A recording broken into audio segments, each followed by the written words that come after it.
وهو القاهر فوق عباده ويرسل عليكم حفظه حتى إذا جاء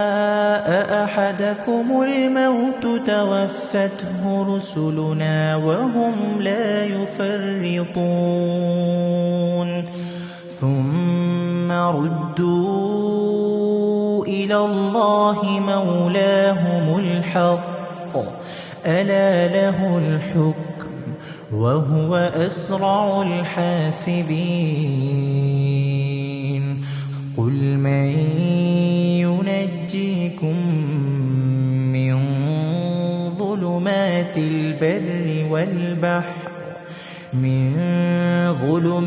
البر والبحر تدعونه تضرعا وخفية لئن أنجانا من هذه لنكونن من الشاكرين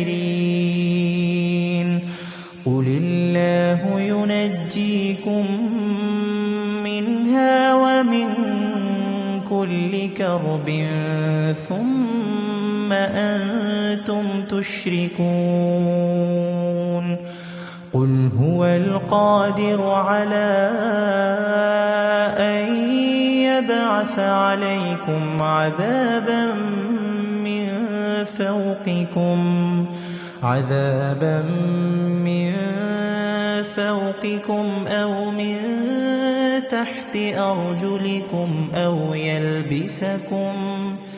أو من تحت أرجلكم أو يلبسكم شيعا ويذيق بعضكم بأس بعض